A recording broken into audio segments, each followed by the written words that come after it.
So good evening, Hardik. Welcome to Channel 10. This is your 26th episode in the blogger.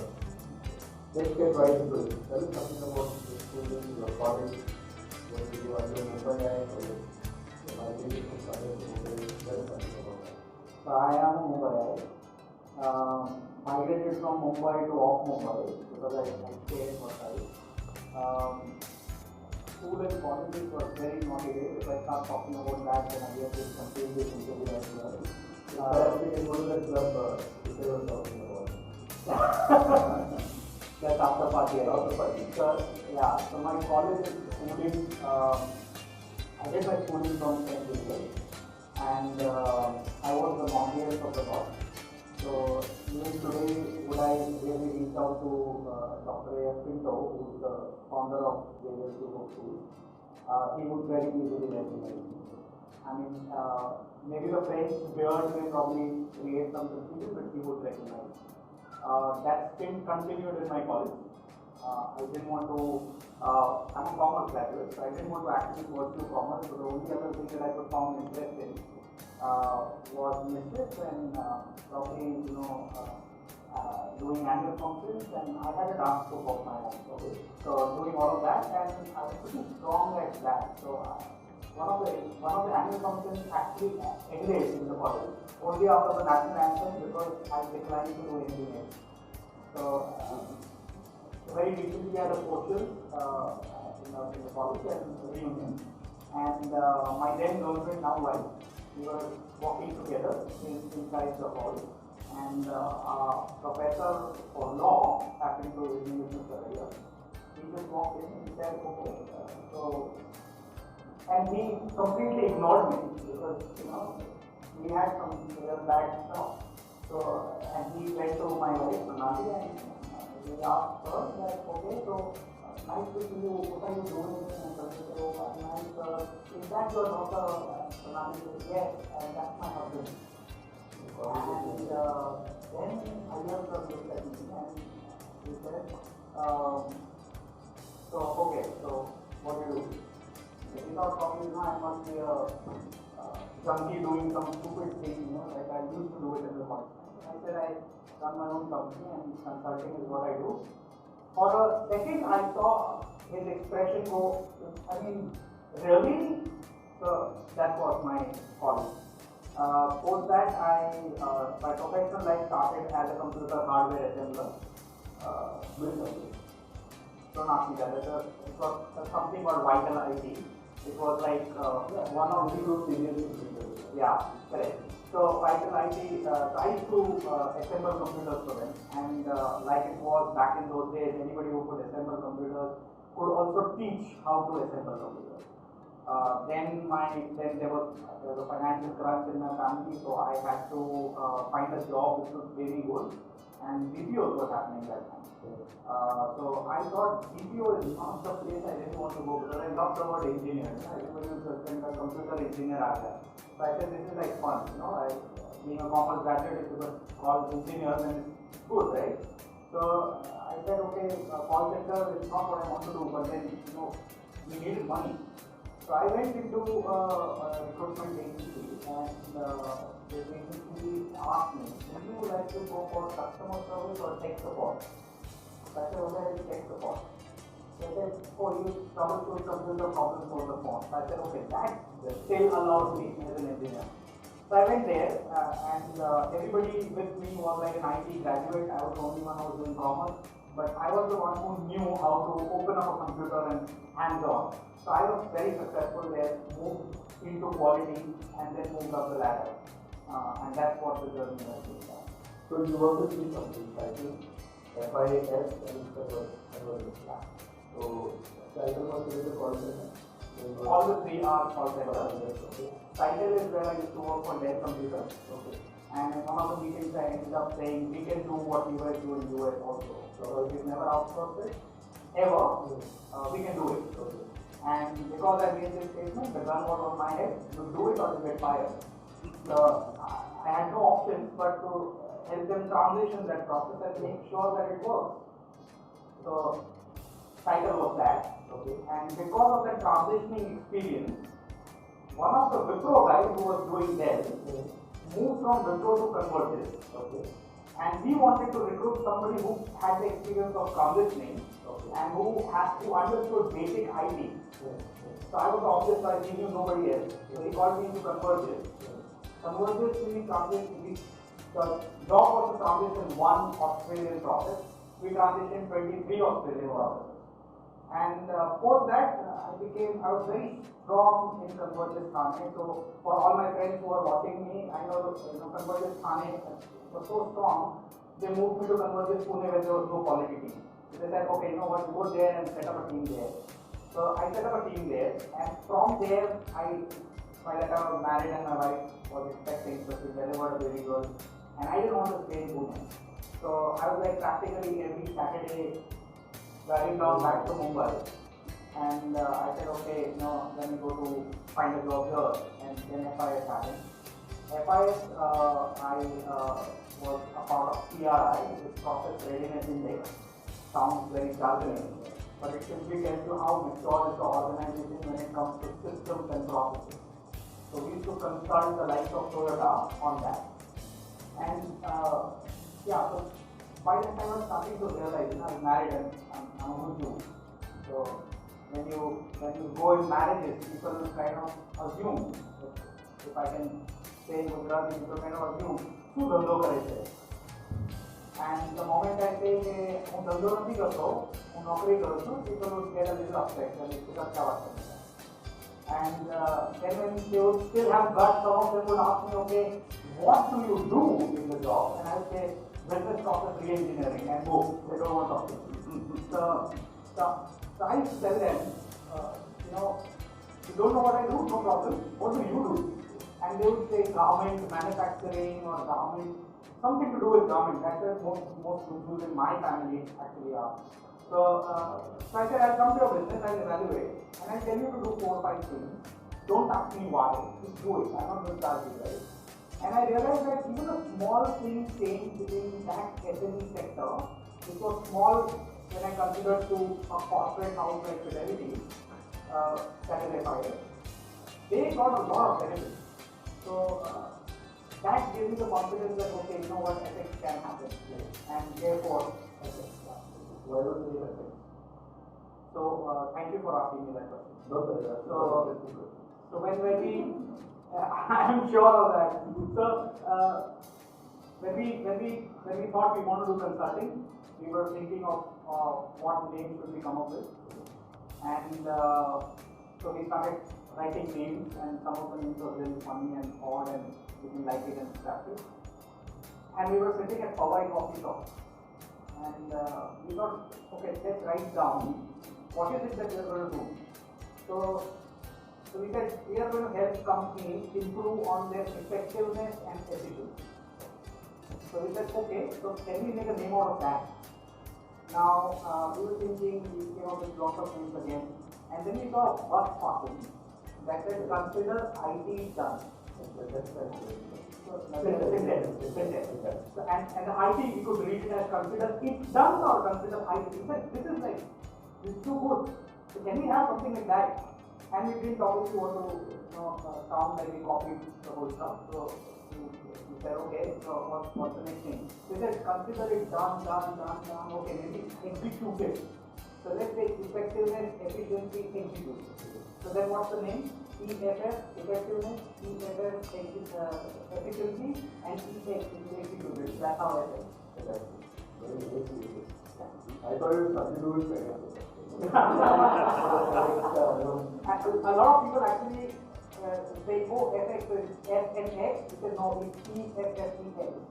In fact, people even confuse the tagline.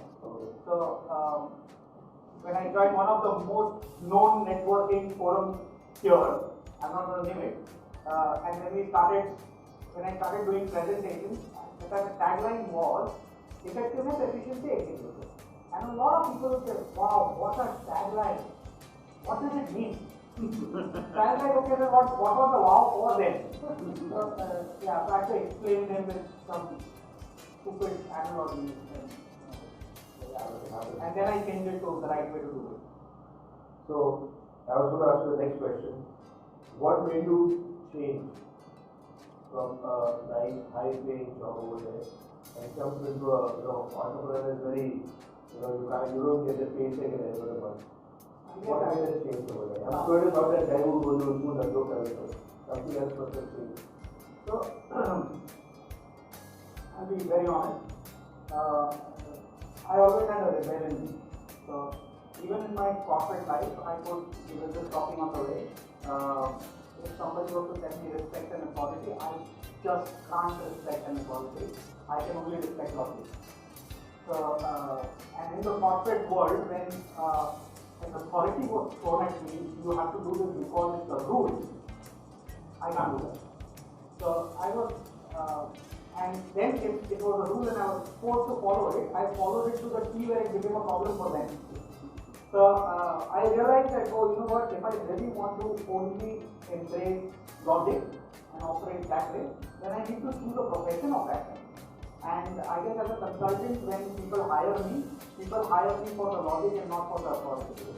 So that gives me the liberty to practice logic and not say I am a consultant, so please listen to me. Please don't. If I make sense, listen to me. If it doesn't make sense to you, do not listen to me. So I guess that was the case. Okay. So how do you think SMB can become an SME? What do you mean by SME and SME? That's the next question. Oh, okay. So a lot of people think that SMB is one jargon, SME is jargon. So I say SMB is anybody having employees from about say 50 employees. Okay. How do you take them from SMB to somebody having 100 employees or 500 employees, above 500 enterprise? How do you help a person do that? Okay. So I can't really help a person do that. Okay. Because I'm a process consultant. When I say management consultant, again, thank you for asking me this question because I can clarify. When I say management consultant, in India it's like South Indians. You know, there is no difference between a Mangalorean and a Bangalorean, it's all same, right, for some people. That's the same thing for management consultant. Maybe management consultant means he can answer any question that is provided, but that's not true. I'm a process consultant. So what I can help with is if you have a business acumen and if you know your industry very well, but you're struggling to manage the operations, I can help resolve that. And if resolving that will need more business, then yes, you would grow. But if you do only processes and your strategy is weak, your industry knowledge is weak, or as an entrepreneur you are weak, then it can't, nobody can help you. I don't know what the coaches do, but with all due respect, I don't know how I can help it. So you can help in this process. I can help in the process. Process consulting is what we do. A lot of people have problems with operations. Yeah. Most entrepreneurs have a great idea to do it all, but when it comes down to doing, getting the people in the job, that's where they get stuck. Yeah. So do you help? I mean, do you help them, or do you put someone in place to help them? How do you do it? So depends on how big the problem is. We have a fleet of associate consultants who are trained on things like Sigma, Lean, Kaizen, CQM, and when I say they are trained on all of this, not necessarily an organization requires Six Sigma in its whole essence, because it may not be precision engineering, unless it's that you require it. But all of these quality management systems, like ISO for that matter, they fundamentally talk about a structure which is a skeleton that a business must have. And if you have that skeleton, then you can build up on that business. It can be scalable.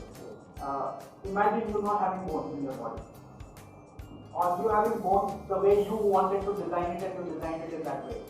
How would you stand? I mean, you would not be able to figure. Imagine this feet not having a place to rest yourself, and it's designed crooked because the person thought it's right. So how would that happen? It will obviously topple, right?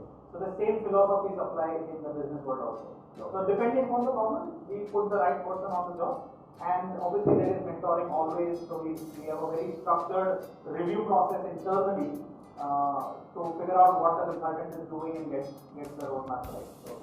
So can you give an example of you work along with SME? Can you give one company how you help them resolve a process which could turn towards a disaster, and how you help them resolve it over there? So you all must have seen TVP, Televantage. It's a side shopping company.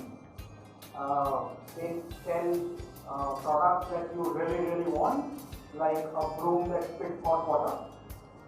You know, you just can't live without it, isn't it? Now, the challenge that they have is when the people online they see an ad and they see, you know, like the ad saying that, you know, you do this and you get six-pack abs. Some of them get motivated and they place an order by calling people up. Now, what happens is most of these orders are pay on delivery. So if it reaches you on the third day, when the reality has struck, and you know that, okay, you know, my flaps are better than the app, and I'm never going to have it, you say, okay, I don't want it, and obviously you don't pay for it, right? So the whole logistics cost of the product reaching you and going back again eats up on the revenues that you've made where somebody's purchased. That was the problem. When they came to us, we said, okay, we have to evaluate. We evaluated first to figure this out, that these are products that are impulse buy. So somebody suddenly in the night sees, I don't have good hair and I'm going bald, will order for a cream that can get you hair overnight. And in about 48 hours he realizes that, okay, this is not going to happen, and let me accept it because coffee is medicated. So we realized that outside of 24 hours, if the product reaches the consumer, most often than not it's a decline. So our job was not to stop the return, but to get the product delivered within 24 hours, so that the impulse doesn't die. And when we looked at how they go about delivering, aspirational organizations have broken processes. Sometimes we get surprised with organizations having such processes. So they had a call center who would take the order and punch it in the CRM, which is broken. So they'll punch it again in an Excel sheet. The next day, the ordering team will take it up from the Excel sheet, marry it with the CRM to see, and so because they have to give feedback to IT, isn't it? It's like a job. So they marry it, then they give it. So they have some distribution partners. So then they will say, okay, if it is Maharashtra Nashik, then I have a distribution partner. Then let me call him up and say, hey, you know what? वो app वाला machine है ना, इसको बेच देना. Now that distribution partner on the next day, which is the third day now, tells you, मेरे पास stock ही नहीं. Then he will order for the stock will go there, and then he will dispatch it. Impulse is done, and the app team comes back. What we did is we got PIN code database from the courier partners that they were dealing with. We got the PIN code database by the use of macros, married to the Excel sheet. We said until the IT system is not up, don't use the broken system. You want to do a UAT, do it at a separate time. So the moment the call center gets an order, they know, okay, it is Nashik and it is this person who is the distribution partner. We also looked up his inventory of that particular product. So when he puts it, he would know, okay, this is a distribution partner, he has the inventory, therefore the order can be processed. In an event where this inventory was not available, it will channelize right at that point to the courier partner. And if it is done with the courier partner, we know that some couriers have their depot in such a place that it won't reach within 24 hours. So that indication will also come on the Excel. Okay. And therefore they would say no pay on delivery, pay now and then we will deliver. So that helps them. So anyways the order was not coming, right? So why invest the money in distribution? So that's one. Can I give you one more example? So one of our clients currently had a labor problem. Now this is where process-centric problems can be solved. So he would manufacture trays which are manufactured by only people. You know, you can't have a machine for it. So he would say, I get 10 orders and I go to find labor and I find only 8. So 2 of my orders, 3 days. Now the next day I have 8 orders. So technically yesterday I had 8 and today I should have 8 labor. I again call and to my bad luck I find 5. So every time I miss out on orders, so what do? Find me a labor company, and he works with various coaches. And all the coaches have told me, you should try hard, you should persevere, don't say काम करो, and you will get a labor company, and he could not. So we said, okay, you know what, let's just average out and figure out how many orders you really get every month per day. So he says 50. So he said, okay, you got to figure out and get as many laborers you want starting today. Even if you have like 2 orders, get 5 laborers, make 5 stocking. Come to a place where at any given point in time you have minimum stocking of 15 trays. Now that's the process-centric solution. Whether the laborers are there or not there are spikes in labor availability, it will not get your order. And he got it done. So this is typical process-centric solution. So somebody thinking outside the business is able to do much better compared to the guys sitting over there. Honestly, if you ask me, it is common sense applied. But the reason why the application is so difficult, because when you are in the business, you are constantly in the operational rush. So you don't get time to focus and investigate on that issue, which is where you need to take an outside support. And then you are also constrained, right? Employees are the wrong guys.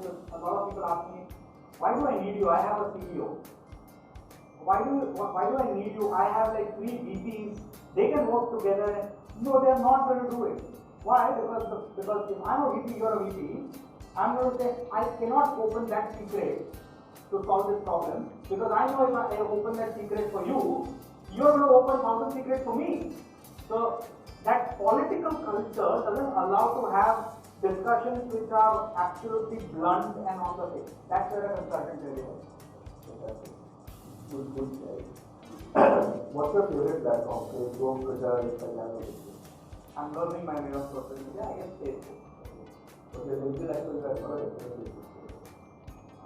Yeah. I was scrolling your Yeah. That's because you've done some good job. That's right. Okay, something about your family. What do you want to know? I know that your wife and wife, but something more interesting.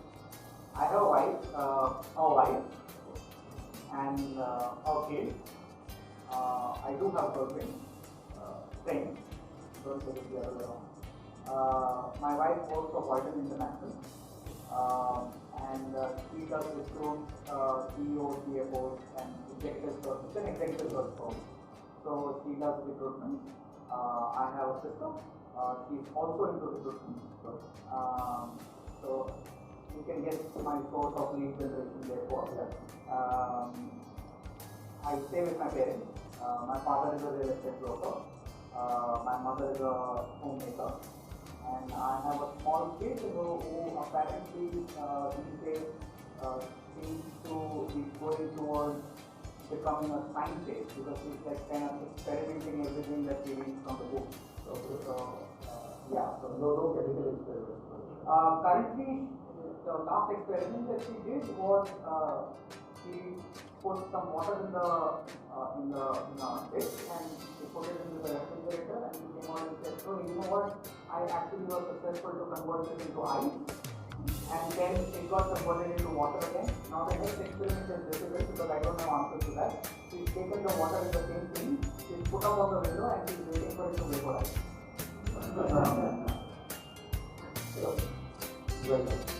Growing up. I've been growing up together. Absolutely. Whom do you admire the officer? Steve Jobs. Because he knows how to sell. I guess as an entrepreneur, if you don't know to sell, no matter how good you are, you're not going to make it. At least in India, it's true. So, Steve Jobs. Okay. Now, quick one time, one very answer. Okay. Family. Wow. SME. Need to do something about it. Mobile. Too much stuff in there. Where is your hobby? A leader, I'm confused. Too much of PR, very good work when it comes to on the stage. I'm yet to see what happens off the stage. And you can't be giving me answers, complex nature, we can hire you to tell me that. So, You never see the get out. There will be one person after the given time that you answer all the questions. I can see the person after eating. Yeah, so I'm confused. You talk about activity. It's gay. Okay. Wait, never hold on. Okay. A word to all the young entrepreneurs over here. Wow. I learned it from my partner. It's important to persevere. there is only one thing that defines logic, and that's perseverance. So if you persevere, it would automatically become logical as long as you persevere. But of course, I don't want to be a motivational speaker and say, come on, Josh, leke aao. Josh ke saath hosh zaruri hai. So persevere, but persevere with your hosh. Don't just persevere. Where do you see yourself 10 years from now? With a minimum 100 consultants. So you consultant will be your own consultant? My own consultant. My own consultant. On my payroll. And you're alone in this business? You have a team with you? I have a team. So I have a team of associate consultants who are deployed in various projects. As a principal consultant, it is me and Fogya. So Fogya takes care of implementation primarily. I take care of a lot of marketing and sales. But very often we overlap roles. So when it's a review, we overlap. And these associate consultants are all people who do process. And what are the people you try to get connected with? Company owners who realize that a system is must for you to get out of your daily operational problems and focus on how to get more business. No. Fantastic. I mean, thank you so much for being with us. Thank you very much.